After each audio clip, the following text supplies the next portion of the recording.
అండి మళ్ళీ మీ దగ్గరకు వస్తామండి, ప్లీజ్ మళ్ళీ మీ దగ్గరకు వస్తాం. అంతే సత్యం గారు, అంటే ఎలక్షన్స్ దగ్గర పడుతున్న కొద్దీ రాజకీయ పార్టీలకు ఒక ఒత్తిడి అయితే ఉంటుంది, ఎవరికి వారే ఖచ్చితంగా గెలవాలి అనుకుంటారు.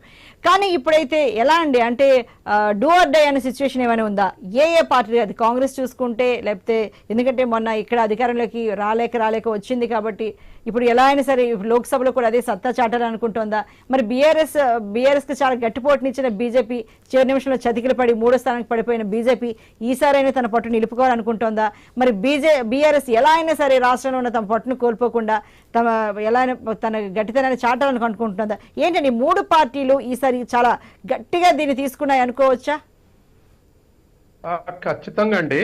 ఇవాళ కాంగ్రెస్ అధికారంలోకి వచ్చిన తర్వాత అడ్వాంటేజ్లు ఉంది, రాష్ట్రాన్ని మరింత గ్రిప్ చేయాలనుకుంటది సహజంగానే.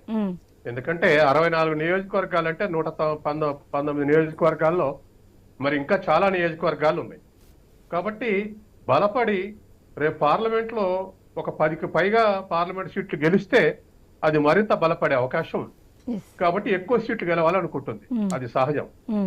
అట్లాగే బీజేపీ సెకండ్ పొజిషన్లకు రావాలనుకుంటుంది. ఎందుకంటే మేము అధికారంలోకి వస్తామని అసెంబ్లీ ఎలక్షన్లు అన్నారు, కానీ నేను యాక్సెప్ట్ చేయలేదు. చాలా డిబేట్స్ లో వాళ్ళకంత నెట్వర్క్ లేదు. ఒక 25 నియోజకవర్గాల్లో నెట్వర్క్ ఉంది, 8-10 గెలవచ్చు అని చెప్పా. మిగతా నియోజకవర్గాల్లో, అసెంబ్లీ నియోజకవర్గాల్లో నెట్వర్క్ లేదు. కాబట్టి వాళ్ళకి అట్లాగే 8 సీట్లే వచ్చాయి. ఇప్పుడు కూడా పార్లమెంట్ ఎలక్షన్ లో సరే సైకలాజికల్ అప్పర్ హ్యాండ్ కోసం మేము 17 గెలుస్తామని 3 పార్టీలు అంటాయి.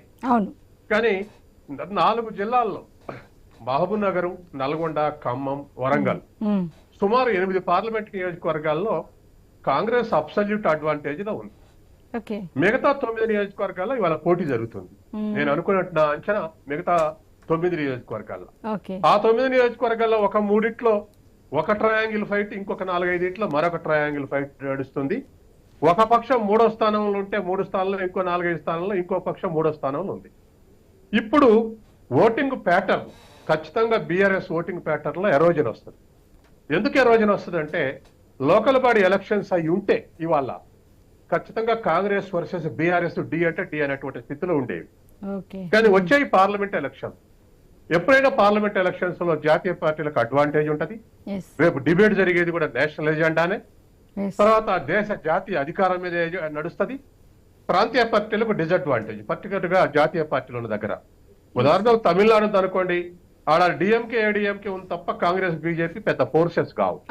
కానీ తెలంగాణలో కాంగ్రెస్ ఫోర్సు తర్వాత బీజేపీ కూడా ఫోర్స్ గా ఇవాళ ఎవాల్వ్ అవుతా ఉంది.